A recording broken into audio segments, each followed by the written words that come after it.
still remember the exact sound my name made when it was removed from the company directory. It wasn't dramatic. No announcement, no meeting. Just a quiet click as the HR system refreshed, and suddenly, I didn't exist anymore. I had built this company's logistics backbone with my own hands. Late nights, skipped weddings, missed funerals. My father founded the business 30 years ago out of a rented warehouse and a borrowed truck. My older brother handled sales, my younger sister handled branding, and I made sure every product arrived on time, every route optimized, every loss reduced to pennies. They used to joke that the company didn't run on electricity, it ran on my system. Then she arrived. Her name was Elena Cross, the new vice president of operations. Hired externally, first non-family executive in company history. My father said we needed fresh blood. My brother said she had global vision. My sister smiled too much and avoided my eyes. From day one, Elena watched me like I was furniture she planned to replace. She asked questions she already knew the answers to. She requested reports my system generated automatically. She smiled while taking notes, nodding slowly, as if she were learning, when really she was measuring. 2 weeks later, she asked for full back-end access to my logistics platform. I laughed. Nice try, even Dad doesn't have that. Her smile didn't move. We'll revisit this. We did, 3 days later. I was called into the conference room. HR was there. My father sat at the head of the table, hands folded, eyes tired. Elena stood near the screen, already logged into a presentation titled Operational Restructuring. She didn't even let me sit. "This company is evolving," she said calmly, "and unfortunately your role no longer aligns with our future direction." I looked at my father. "You're letting her fire me?" He didn't answer. My brother stared at his phone. My sister crossed her arms. HR slid a folder toward me. Termination. Immediate. Access revoked. No thank you. No acknowledgement. No mention of the system that saved us millions every year. As I stood to leave, Elena added casually, "We'll need the source architecture for the logistics platform before end of day." I stopped. "You just fired me, and now you want my system?" She tilted her head. "It belongs to the company." I smiled for the first time that day, not because it was funny, but because I finally understood. They thought my work was theirs because my blood was theirs. What they didn't know, what no one in that room knew, was that the system they relied on wasn't just software. It was locked behind keys only I controlled, written in a framework I designed, protected by redundancies I never documented, because somewhere deep down, I always knew this day might come. As I walked out past the warehouse floor, past the workers who nodded respectfully, past the trucks moving in perfect synchronization, my phone buzzed. A message from Elena. "Please confirm when you can transfer system ownership." I typed 3 words back. "Not today." And that's when the real war began. But what Elena did next, using my own family against me, would turn a corporate firing into a blood-deep betrayal I never saw coming.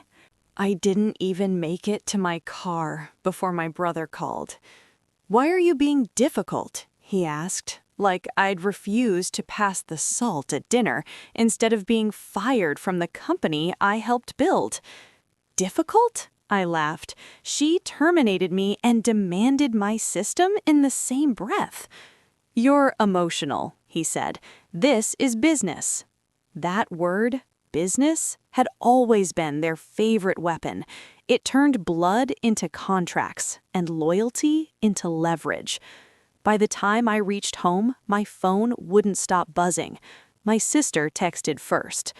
"Just give them what they want. Dad's health can't take this." There it was, emotional blackmail wrapped in concern. I sat at my kitchen table, staring at the blueprint notebooks stacked beside my laptop, handwritten formulas, routing logic I refined over 10 years, fail-safes built because our suppliers were unreliable, country-specific overrides because borders closed overnight during crises. They thought this was just software. It was my life.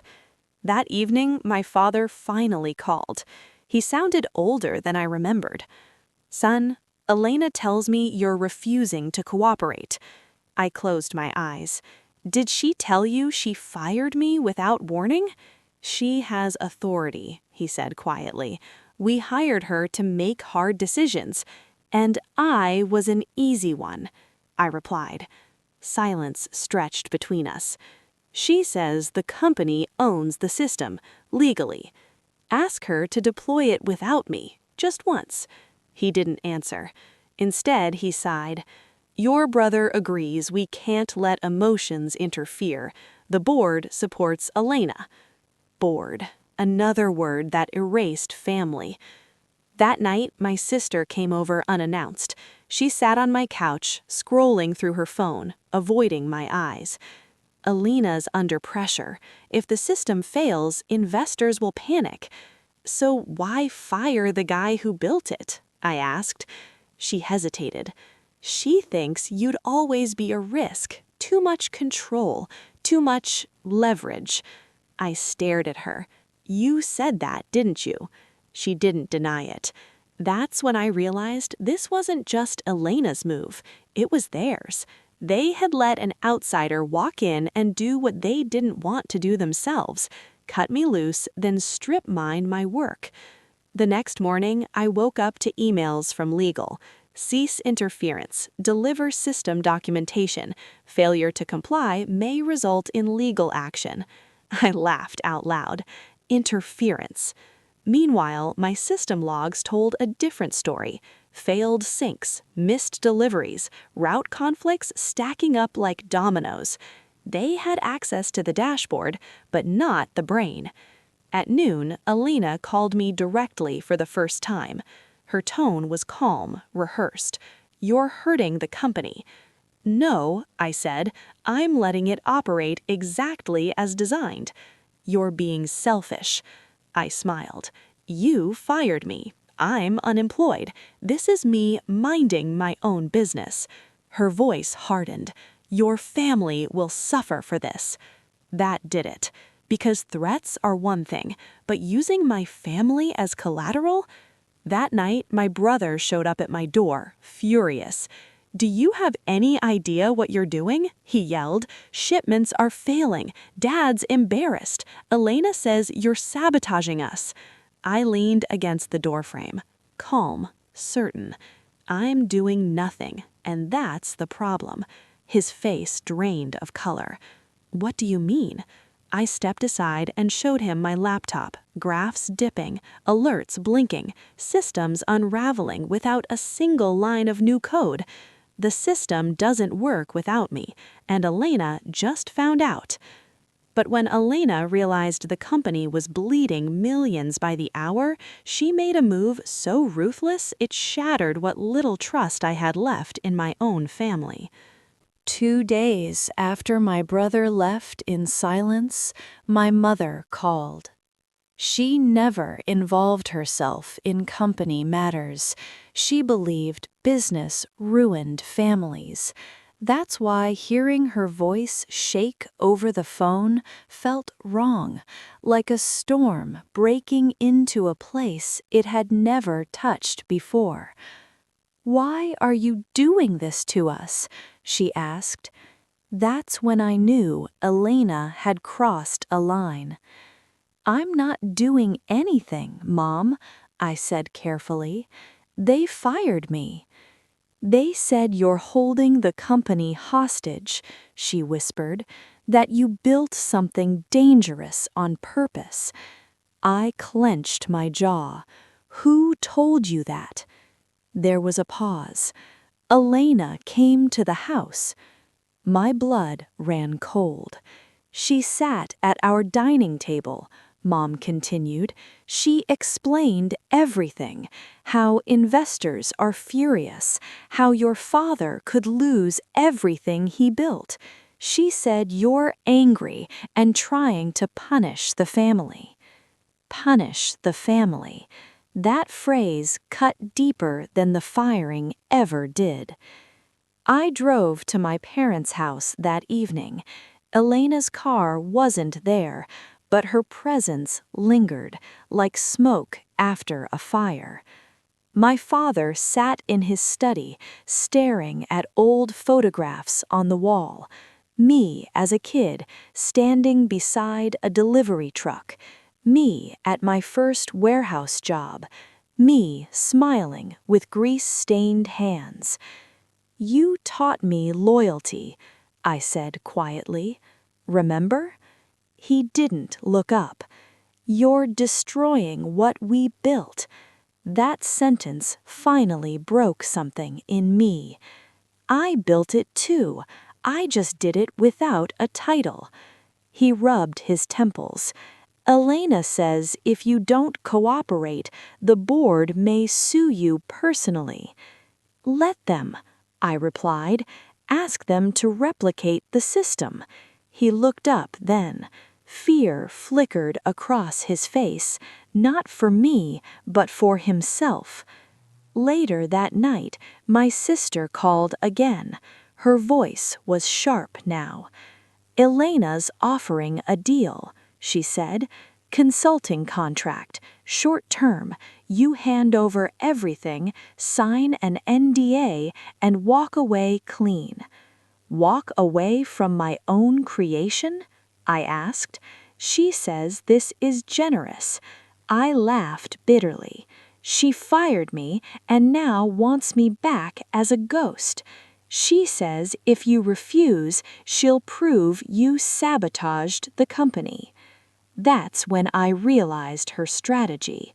Paint me as the villain, the disgruntled son, the emotional liability, the one who couldn't handle professional leadership. And my family, whether they knew it or not, were helping her do it. The next morning, something changed. I woke up to dozens of missed calls, panic in their voices, confusion, anger, because my system had done exactly what it was designed to do when unauthorized decision-making crossed a threshold. It locked down. No routes deleted, no data destroyed, just isolation.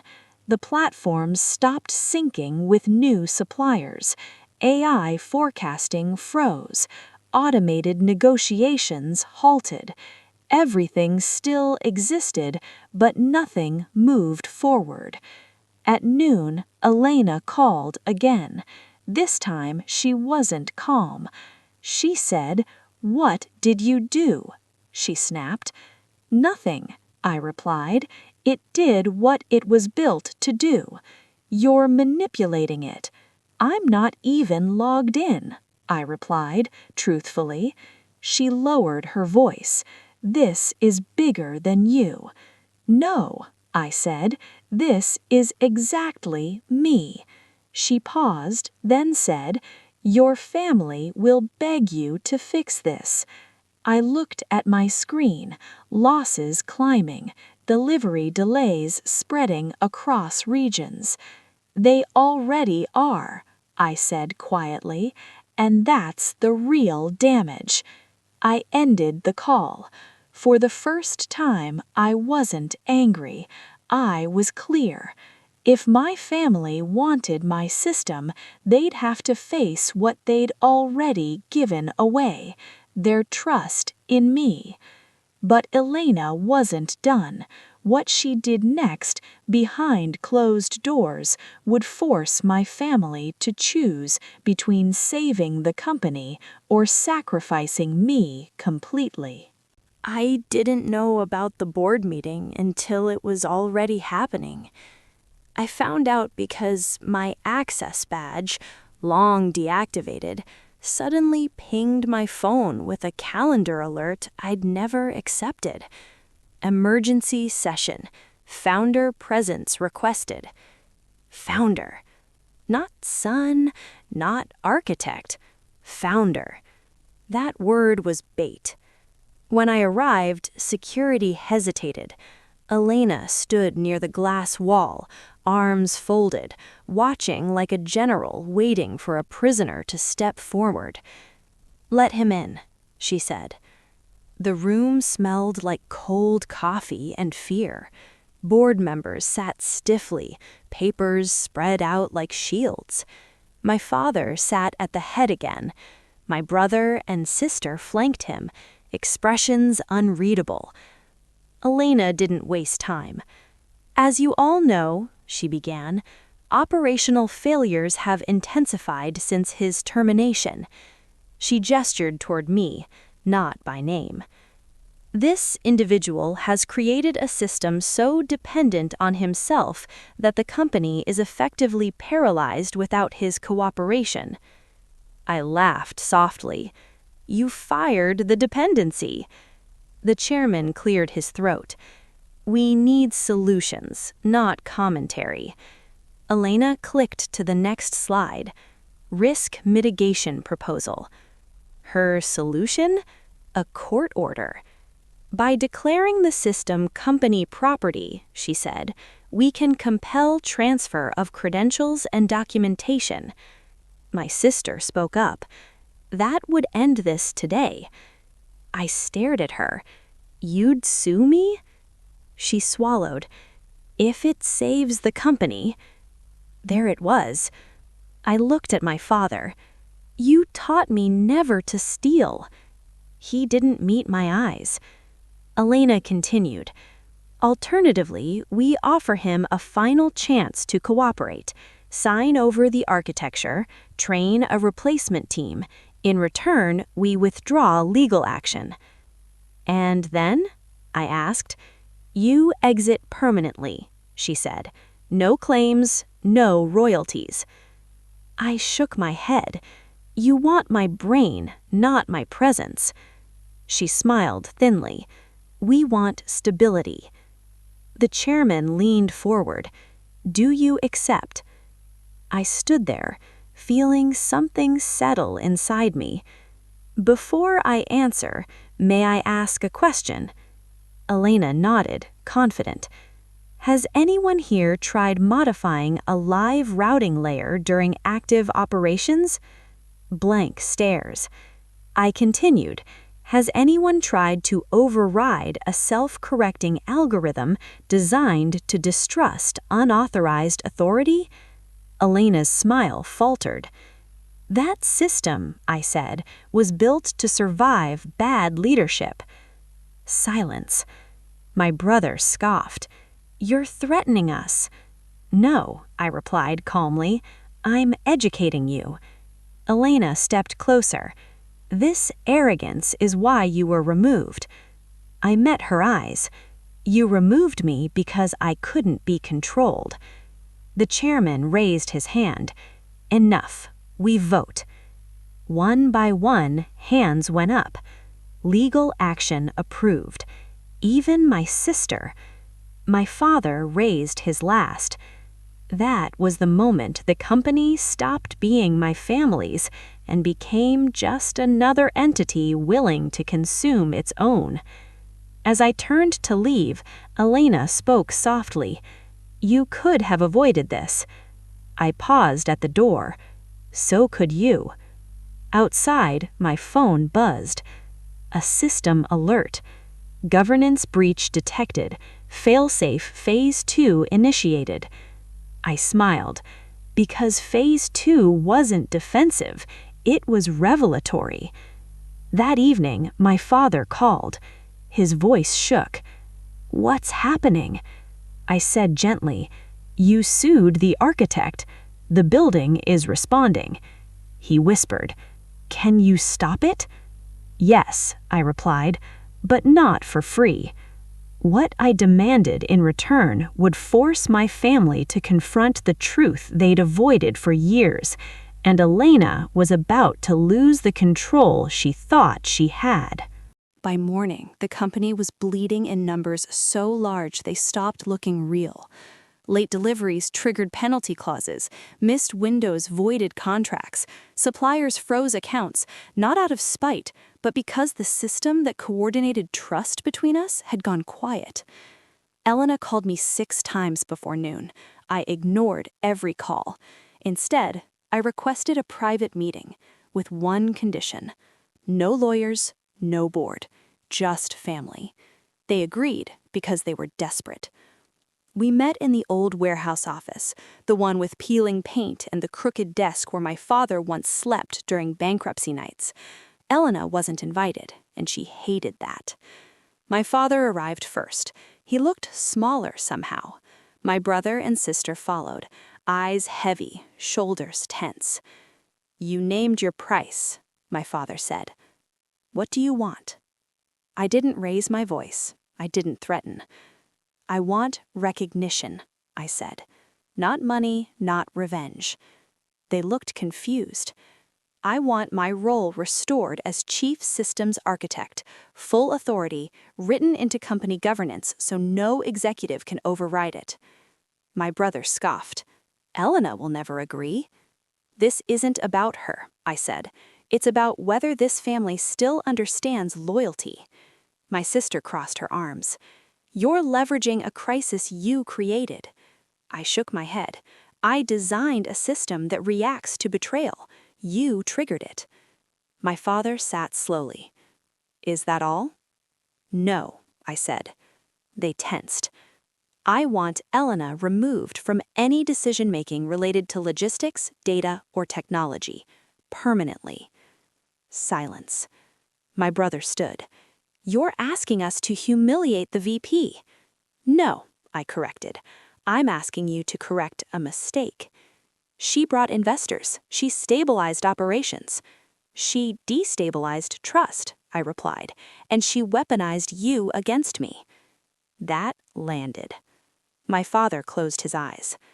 "She told your mother you were dangerous." My jaw tightened. Then she crossed a line none of us should ignore.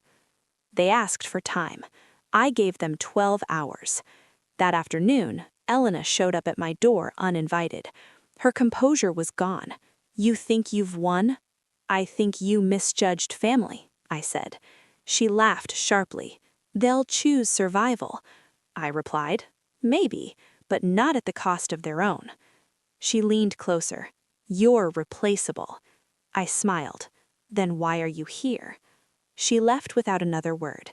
At 11:47 p.m., my father called. His voice was broken. "We're suspending her," he said, "pending review." Not firing, not yet. It wasn't enough. "I warned you," I said softly. "I don't negotiate halfway." He hesitated. "She knows things. If we cut her loose completely—" "She'll expose what? That you fired your own son and tried to steal his work?" Silence answered. At midnight, my system sent another alert. Phase 3 ready. This phase didn't cripple operations. It revealed histories, decision logs, override attempts, private access requests, including Elena's attempts to extract data after my termination, including messages where she called me the last obstacle. By dawn, my family had seen everything. My brother called first. "She lied to us." My sister cried. "She played us." My father's voice came last. "We were wrong."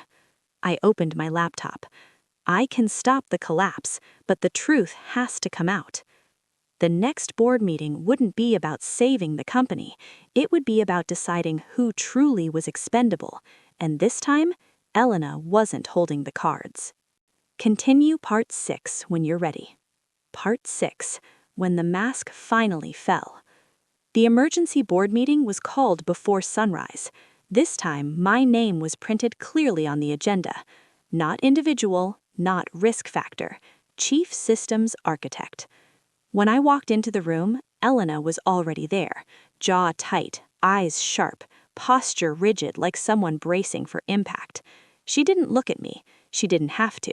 The tension said everything. My father opened the meeting, voice steady but hollow. "We've reviewed the system logs." Elena's head snapped up.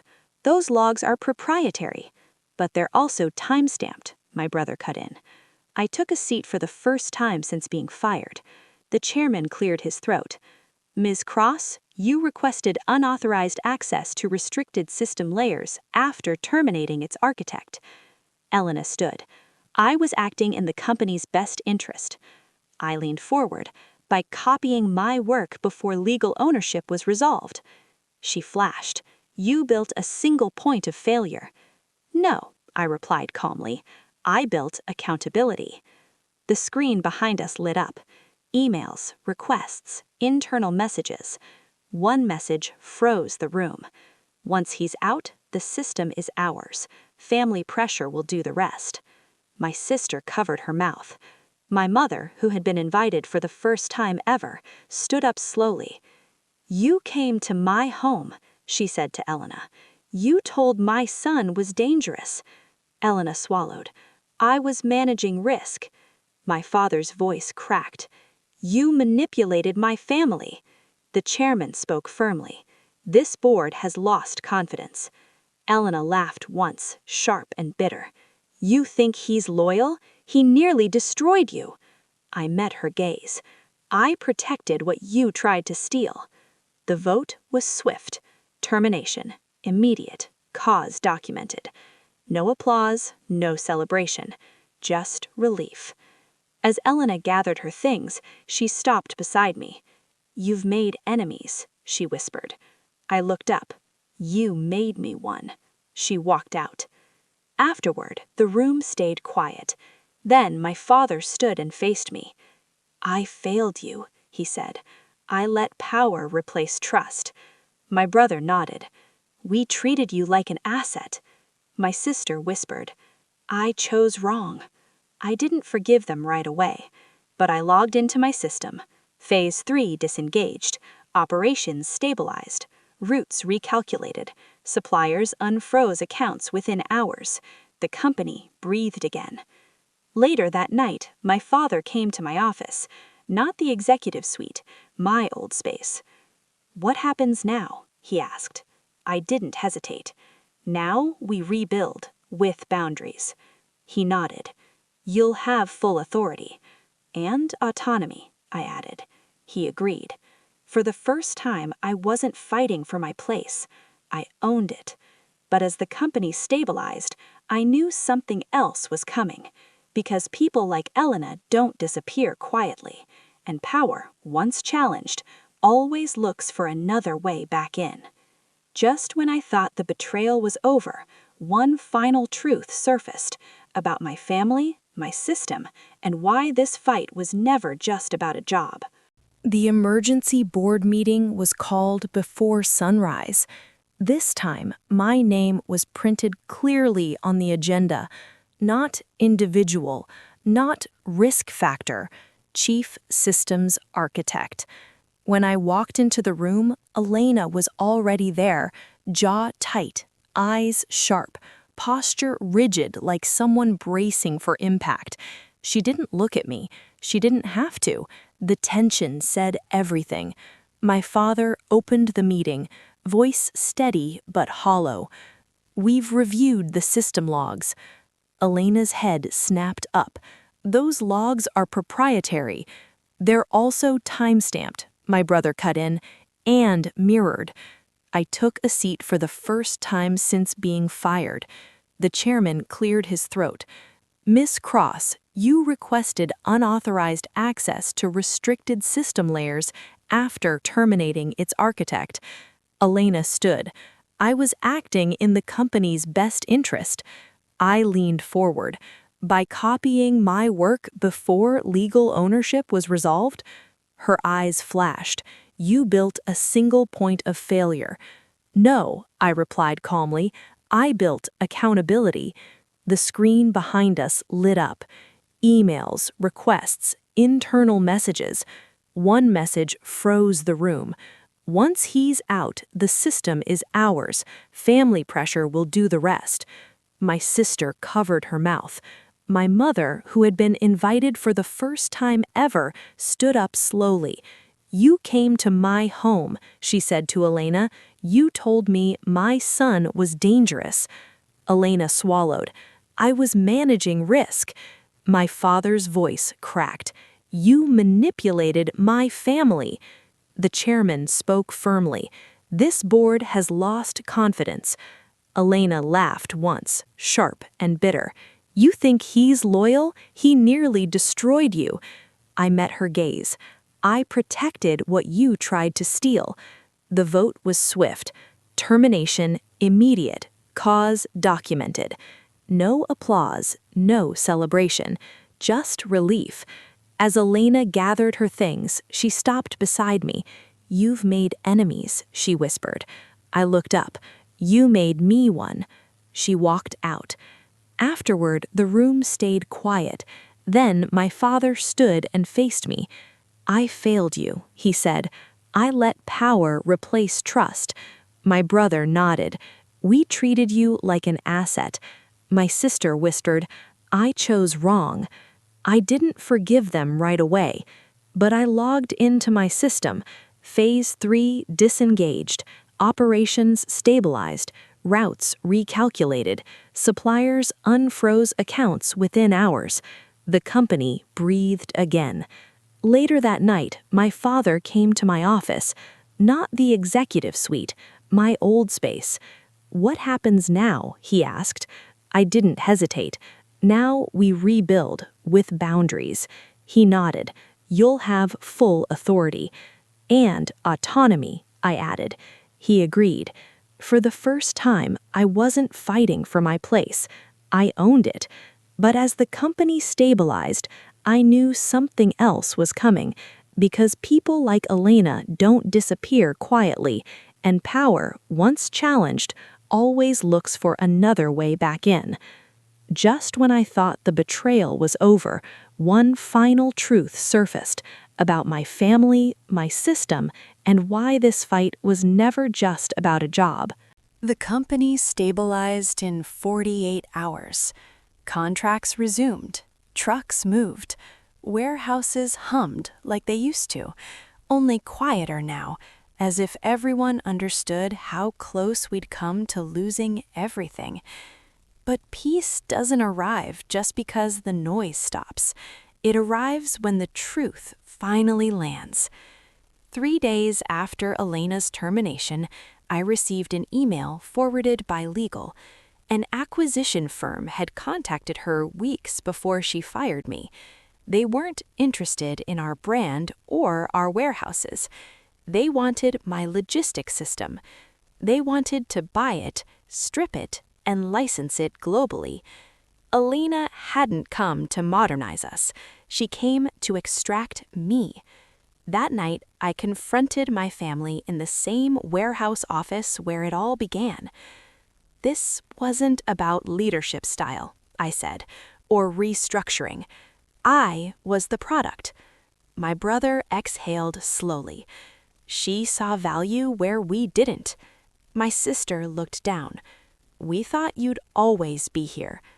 That hurt more than any firing. My father stood, shoulders heavy.